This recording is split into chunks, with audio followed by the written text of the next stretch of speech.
Hello everyone, so I'm here with Harley, Mr. Durianrider, and so we'll just start out the interview. Harley, what were your goals when you first went vegan compared to now? My goals when I first went vegan, maybe we'll come a little bit closer because of the wind. My goals when I first went vegan was, I just wanted to get healthy. I was sick and tired of being sick and tired. So I was vegetarian for a week and then I went vegan after reading about dairy and stuff like that. And I just started feeling way better. I guess so my intention back then was just to feel better. It was a selfish intention. And then I thought, well, I could have a Big Mac once in a while and it'll be alright, and drink a bit of milk here. And then I thought, man, ethically, I don't need to do that. No, sorry, ethically that's wrong, and I don't need to do that. There's nothing I need in animal products that I need for my health that I can't get from plants or manufacture myself. So I just said, boom, done, finish. Awesome.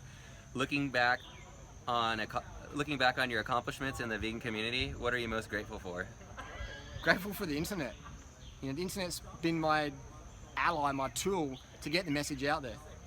Without the internet, none of this would be happening. I couldn't be here, I couldn't be doing a festival, I couldn't have the YouTube, I couldn't have the influence, I couldn't be helping people like I am. You know, the internet's the best thing ever. Social media. Nice. How many years total cycling / racing, and your all-time favorite bicycle you've ever owned? All-time favorite bike would probably be the Giant TCR, the 2013 model. I mean, it's really good. There's other good bikes out there, but that's a good all-rounder. Wish I had better tire clearance though.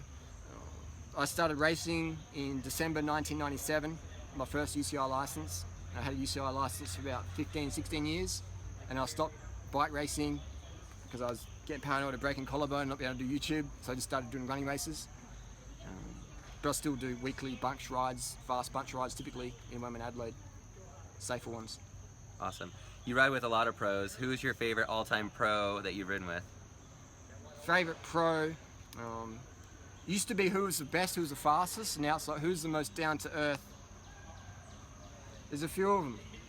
Many you might not have heard of, and I probably won't mention their names in case the trolls get on there and start hating them, but it used to be like who was the winner, who was the champion, and now I sift through that because most of it's just about drugs anyway. And it's like who's the person who's got the most time for their audience and has the least recognition, but they're still down to earth, or even some of them who are high recognition but are quite down to earth. Okay. Who do you think will win the 2017 Tour de France? Chris Froome, 100%. Yes. You know, he knows how to win it. He knows how to deal with the media. He knows how to get his blood healthy. He knows how to spin. He knows how to recover. He knows the mindset. Chris Froome all the way, unless he crashes or has some bad luck. Chris Froome, physiologically, #1. No one's coming close. Great. Out of all of the people you helped, would you say that Freely is your biggest transformation? Well, we were together for about 9 years, so yeah, that was, when you put 9 years into something, you're always going to get some results there, positive or negative, but yeah, definitely if people will ever say, I'm a girl though, guys can't get fat, only girls can, I'm like, okay, well there's a girl out there called Banana Girl, and check it out. Check out the before and after photos. Because when she came to me, she was unfit. She'd barely break 27 minutes for 5K. On the bike, she was so slow, I felt embarrassed riding with her, which is, you should never feel embarrassed riding with someone who's slow. But I did back then, because I was a bit of a noob myself, but to where she was like, gun level fitness, running sub 20 minutes for 5K, and doing it easy, without drugs, without starving, doing it quite easy. Great. Who has been the most difficult troll you've dealt with socially / legally?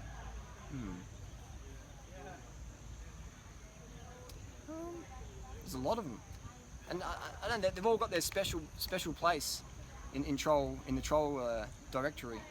So I don't know if there's one. No one's taken that cake yet, because a lot of them, like they get on there and they go hard, but then they fizzle out. And the long-term ones are pretty low intensity. So generally, the higher the troll burns, the quicker they fade, or the more consistent they are, the lower intensity they burn at. So.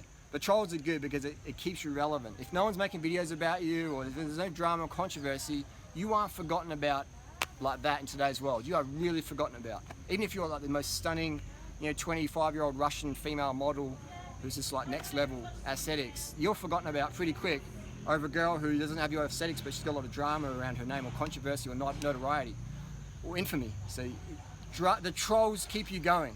The trolls are like weeds. People try and like pull them out so there's no weeds, but then there's no substance to the soil, there's lack of minerals, there's lack of ecosystem. The trolls bring community, they bring drama, they bring tension, and they help you filter out who's who. And they help you become a better communicator. So trolls is like the #1 thing you need on YouTube, because they're one of your best teachers. Because it's easy to do YouTube well when everyone's like, oh man, I love your shit, oh my god, can I get a selfie, blah blah blah. You know, that's over time I still appreciate that, but it's like, yeah, cool, but that doesn't help you grow. Because when it's always sunny, you don't really grow. Like, yes, it's sunny, this is easy. But when you have people trying to sue you, or they make an hour 15 slander videos, or they, you know, like, you fuck their girlfriend at some point, or like, and now they're jelly, or just all sorts of drama and stuff. That's when you get to grow. Or when you're getting sued by multi-millionaires in the Supreme Court in Australia, you get to, you know, really grow there. So without the trolls, you ain't nothing yet. You ain't nothing yet. And at the end of that, it's to solve first world problems, because they're just on the internet, or they're just in court. I'm still a free man. Where do you think you'd be right now if you had not made the decision to go vegan? Obese, sitting at KFC, Chiang Mai, snarfing down a 20-piece bucket with Joe Beast, probably. Talking about cycling versus actually cycling. Why do you think Dr. Michael Greger ties sodas with stroke risk? Because there's this thing with sugar and triglycerides, which I haven't found it's true, because if you've looked at my blood tests the last 8 years on YouTube, my triglycerides are always low. Because generally when I get them tested, I'm nice, calm and relaxed. If you tested my triglycerides after I was like, did a hard bike race, or, you know, I was fasting or whatever, my triglycerides would go up. So triglycerides don't mean much, there's no context there. So I would say McGregor is sincere, but that was sincerely wrong. Because if they say refined sugar makes you fat, and look at me, man. You know, like, I can't even train pro level quantity because I just get too lean, and people wouldn't appreciate that level of leanness, even though it'd be faster. Not many people understand what 6 watts per kilo for 30 minutes is, or 20 minutes is like. A cyclist with power meters may appreciate it, but then it's fleeting. So it just baffles me that people would say sugar makes you fat, or fruit makes you fat, or rice makes you fat, or cycling makes you fat because then you eat more rice, sugar and fruit. But that's the internet, everyone's got an opinion, and they share them. Do you plan on throwing another festival next year? Yeah, we'll have to do the festival. And I think, like I've learnt from this year, I mean, I cancelled the festival, still heaps of people turned up, because they want it. And so I would say we'll do it again next year, and just, again, make it more bike focused, less, you know, these starvation mentality, you know, people. Do you have any future epic rides planned? And would you, if you're free, be interested in riding 3,600 miles in 31 days next year across the United States? Epic rides, we're going to do Durianrider on Sunday. It's one of the hardest climbs in the world. If I'm free, I'm always free, but it's all about doing what I want to do. Would I do that across the US in 31 days? That sounds like a pretty, like, nice pace. It seems like you could enjoy it. I don't know if I would be, you know, I've got some other priorities, but my next priority would be Indie Pack. So I'm going to focus my energies on that, but you never know what happens. Cool. Lastly, I just want to thank you for all the information and motivation for myself as well as everyone else, including the haters, because we all know you help them. Would you be willing to shoot an intro for carb doping? Fuck yeah. Cool. All right. Yeah. What's the intro? What do you want to say? Just be like, whatever you want to say, and you're watching carb doping, and then, yeah, however you want to do it, make it special. I'm trying to think how people do intros. I've forgotten. Everyone loved the last one you did when Gabby filmed it. Like, What did I that was say? cool. You were like, carb doping. Thanks for the support. Hope to see you in Thailand next year. Oh, You're a sweet. legend. Yeah. They were stoked. Yeah.